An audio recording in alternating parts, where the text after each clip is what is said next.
La capitale de Madagascar est la ville la plus sale d'Afrique, selon le magazine américain Forbes, et la 3e au monde. La gestion des déchets est entravée par les conflits de responsabilité entre les différentes entités en charge de l'assainissement au niveau des Fouktani.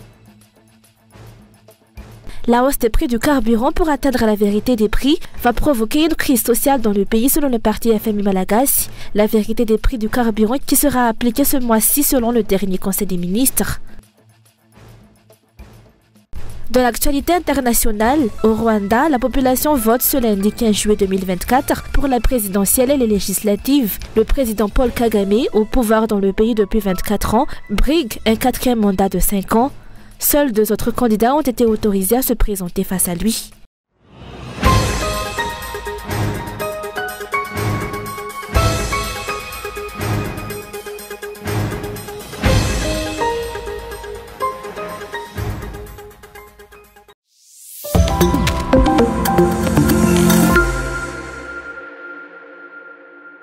La reconduction de Christian Tse en tant que Premier ministre continue à déconcerter les observateurs, les politiciens et les citoyens.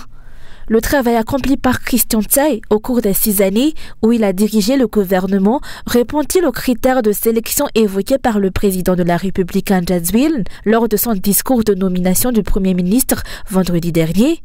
Pour le parti Kita de Madagascar, le bilan de ce Premier ministre après ces nombreuses années à ce poste est négatif. Ce parti ne s'explique pas pourquoi ce dernier a été reconduit.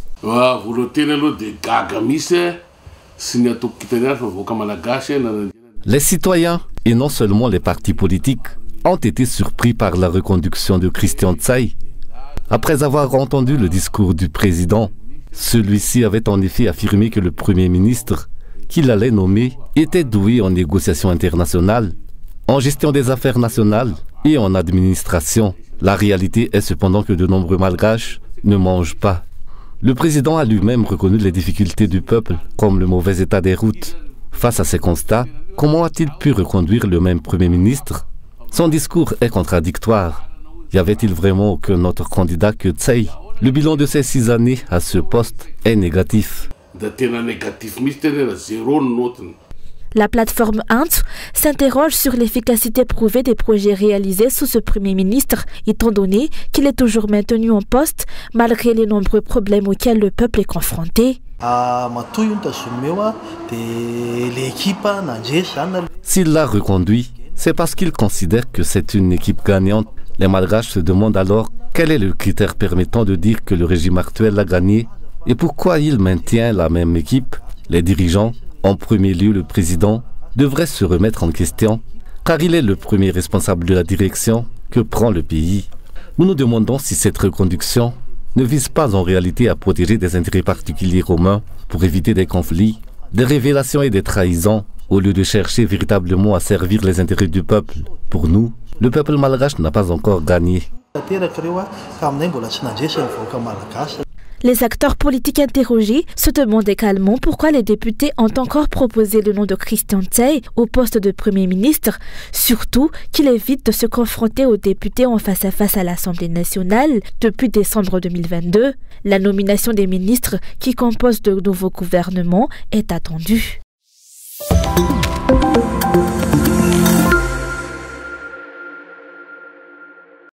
Rien ne peut être espéré du nouveau gouvernement dirigé par Christian Tse, a déclaré aujourd'hui le parti politique Ilumada. La composition de ce gouvernement ne différera guère de la précédente, bien que Christian Tse occupe le poste de Premier ministre depuis plusieurs années. Madagascar n'a cessé de reculer.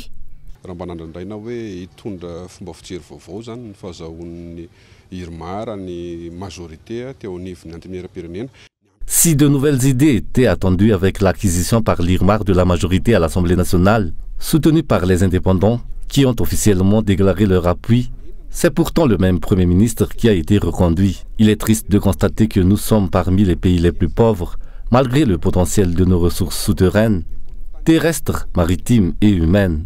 C'est donc ce Premier ministre qui peut suivre le rythme du président, ce dernier ayant toujours affirmé que ceux qui ne peuvent pas le suivre ne peuvent pas être avec lui. Ce Premier ministre a eu le pouvoir à plusieurs reprises. Et s'il connaissait vraiment les besoins du peuple malgache, la situation du pays ne serait pas ce qu'elle est aujourd'hui. Le peuple déplore les problèmes d'eau et d'électricité, L'insécurité et le mauvais état des routes nationales RN2, RN7, RN1 et RN13. Pourtant, ce ne sont pas ces problèmes qui sont prioritaires pour eux, mais plutôt l'autoroute, le transport par câble ou le téléphérique. Transport par câble, téléphérique. Selon la logique, le gouvernement devrait être composé de 24 représentants de l'IRMAR, de 7 ou 8 indépendants et de 2 ou 3 venant de Firesakin.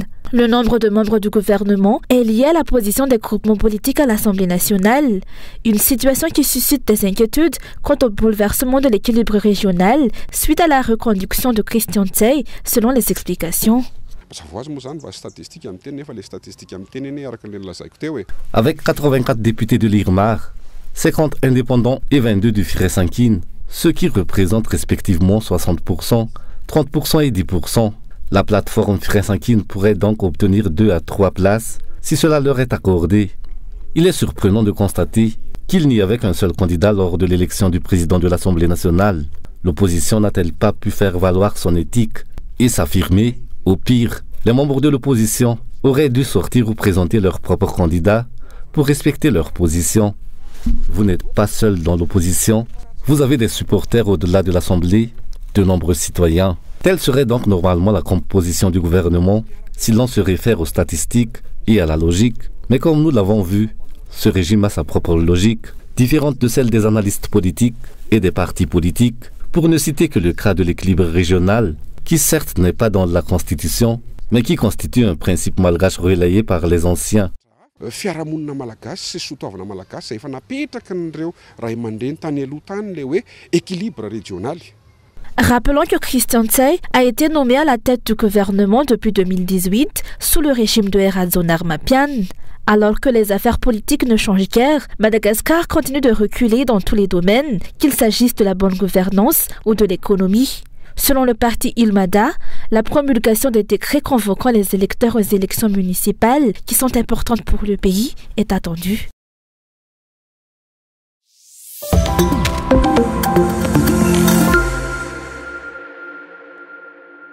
La capitale de Madagascar est la ville la plus sale d'Afrique. Parmi les 15 pays répertoriés par le magazine américain Forbes, et la 3e au monde. C'est une source de honte pour les Malgaches et une réalité quotidienne pour les habitants qui voient des déchets éparpillés partout, qui obstruent les canaux et forment des montagnes de détritus.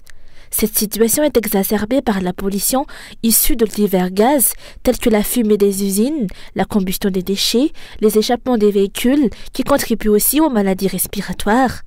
La saleté omniprésente dérange les yeux, mais les différentes odeurs provenant des ordures, de l'urine et des eaux usées incommodent le nez. La capitale est aussi confrontée à une pollution sonore due à la densité de population. Concernant la gestion des déchets, l'un des principaux problèmes réside dans les conflits de responsabilité entre les différentes entités, les ministères, la mairie d'Antananarivo et même au niveau des Fokontany.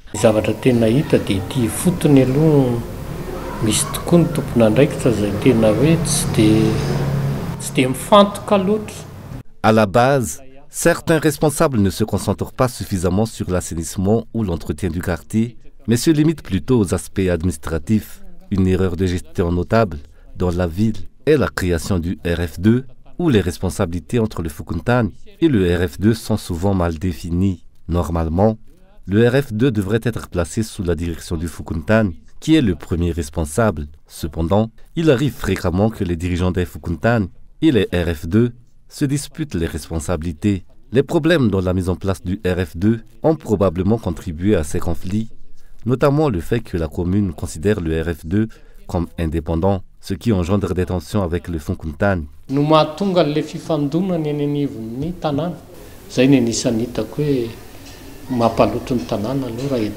En plus du conflit de responsabilité, il y a la capacité à gérer efficacement les ressources à disposition. Les responsables à tous les niveaux doivent améliorer leurs méthodes pour l'assainissement de la ville et obtenir des résultats concrets afin d'éviter l'éparpillement et l'accumulation des déchets dans les bacs à ordures. Il est également essentiel d'éduquer les citoyens à l'amour et au respect de la propriété.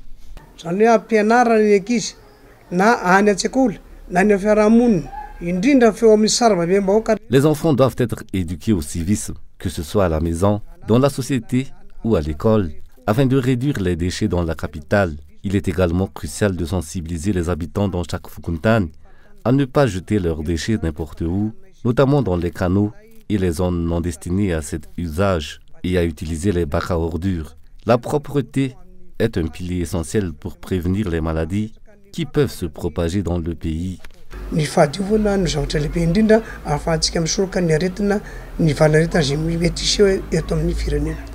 La domination de la politique à Tan-Najiv est également l'un des facteurs qui contribuent à la réputation actuelle de la capitale sur la scène internationale. Il est fréquent que les dirigeants municipaux ne reçoivent pas d'aide et soient soumis à de nombreuses contraintes lorsque leur couleur politique diffère de celle du régime en place. Pourtant, même lorsque le régime en place et la municipalité sont du même parti ces dernières années, la propriété de la capitale malgache n'a guère connu d'amélioration. Restaurer la dignité d'Atan-Najiv, assainir la ville et instaurer la sécurité à long terme seront les tâches qui attendent le nouveau maire de la ville.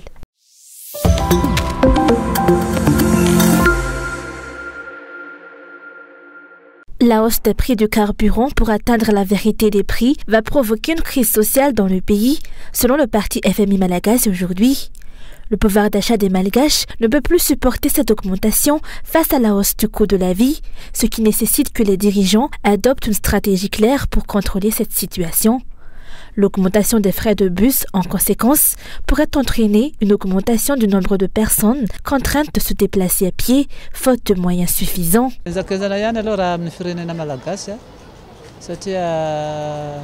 Ce sera difficile pour le pays, d'autant plus que la monnaie malgache s'est dépréciée, ce qui va compliquer la vie de la plupart des Malgaches.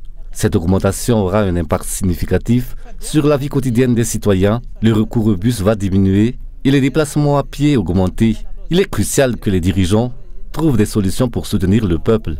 Je pense qu'ils sont en mesure de trouver des solutions efficaces.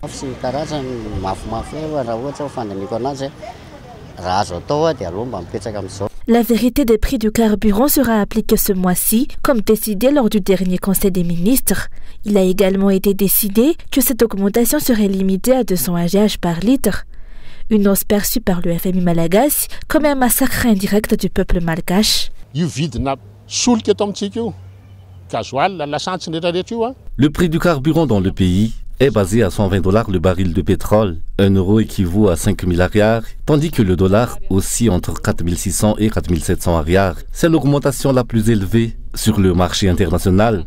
Cette hausse n'a duré que 3 mois en 2022. Après cela, le prix est redescendu à $80. Pourquoi alors le prix chez nous n'a-t-il jamais baissé pendant tout ce temps? Ne trompez pas le peuple. Affirmer qu'on ne peut pas contourner cette augmentation est un mensonge qui cache des vols, des fraudes et des manœuvres visant à détruire plus les Malgaches. Je suis convaincu qu'une augmentation injustifiée du prix des bus et du carburant pourrait provoquer une crise sociale dans le pays.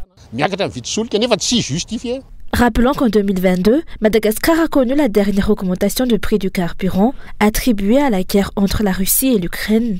Le prix de l'essence a ainsi atteint 5 900 AGH le litre et 4 900 AGH pour le gasoil, une augmentation de 2 fois par rapport au prix en 2012.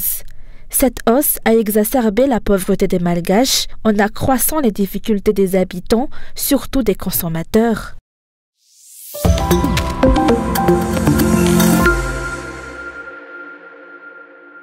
Le président du BAM, Cyril Rassambzaf, ainsi que 7 autres personnes arrêtées avec lui à Vangayjan le mercredi 10 juillet dernier, sont toujours détenus à Mananzar à ce jour. Ils sont toujours actuellement à Mananzar. Nous avons appris mercredi qu'ils avaient été arrêtés sur la route de Massinyanal, au croisement de Matang, et jeudi qu'ils avaient été emmenés à Mananzar.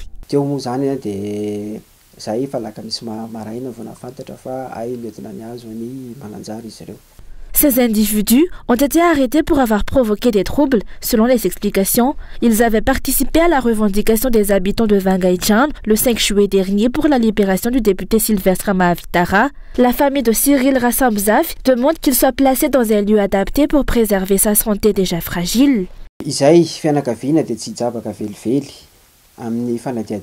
Nous, sa famille, nous ne souhaitons pas interférer dans l'enquête ni dans les décisions des autorités concernant cette affaire. Toutefois, Nous demandons qu'il soit placé dans un lieu spécial et sécurisé en raison de son état de santé fragile et de son âge avancé. Nous appelons à la sagesse de la justice pour mener une enquête juste et intègre concernant cette affaire à Wangenjan.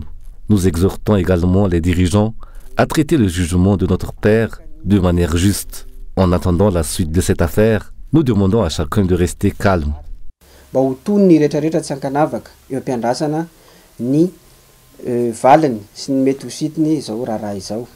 La famille du président du BAM demande que toutes les informations concernant ce dernier ne viennent que d'elle, étant donné la possibilité que les explications et informations circulant sur les réseaux sociaux puissent fausser la situation.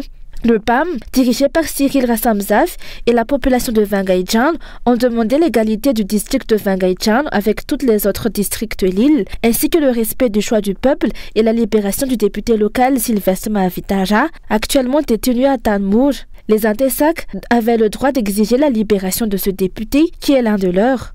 Cyril Rassamzaf sera présenté devant le parquet cette semaine.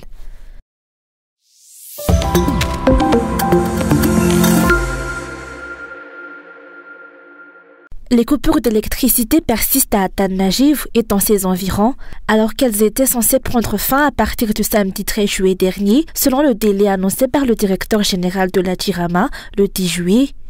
Aujourd'hui, en raison de problèmes techniques sur le réseau d'alimentation électrique, de nouvelles coupures ont eu lieu à Ivat, à Boudjachim et leurs environs, comme annoncé par la Jirama sur sa page Facebook. Ces problèmes ne se limitent pas à Ivat et ses environs. De nombreux quartiers de la capitale subissent également des interruptions de courant. Les consommateurs estiment que ces coupures auraient dû être résolues au cours des 5 dernières années si les autorités et les responsables avaient véritablement fait preuve de volonté. Cependant, en raison de mauvaise gouvernance et de la corruption persistante, les coupures ne font qu'augmenter.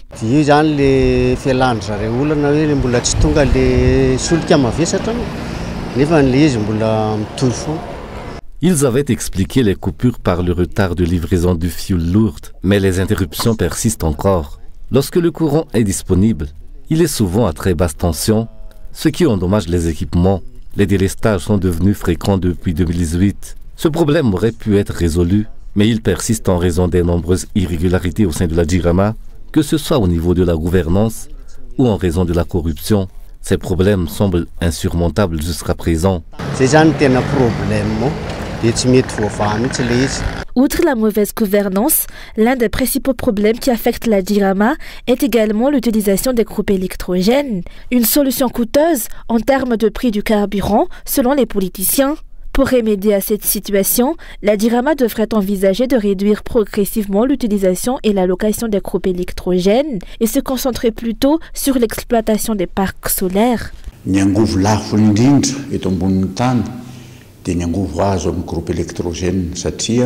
L'énergie la plus coûteuse au monde provient des groupes électrogènes en raison des dépenses quotidiennes en fioul ou en gazole pour leur fonctionnement.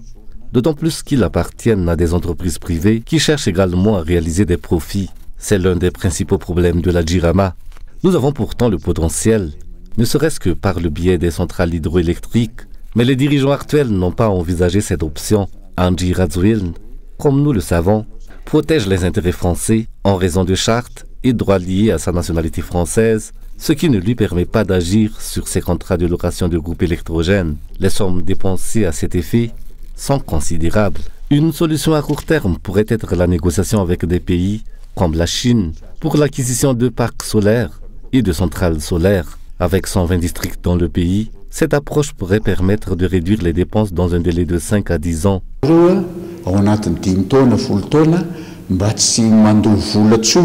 En plus des coupures d'électricité, les pénuries d'eau à Atan Najiv et dans ses environs prennent également de l'ampleur actuellement.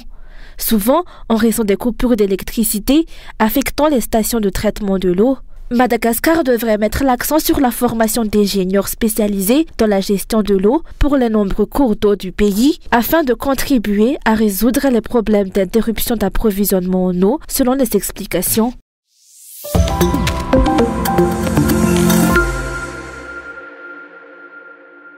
Dès l'ouverture des bureaux de vote, des files d'attente se sont formées dans la capitale.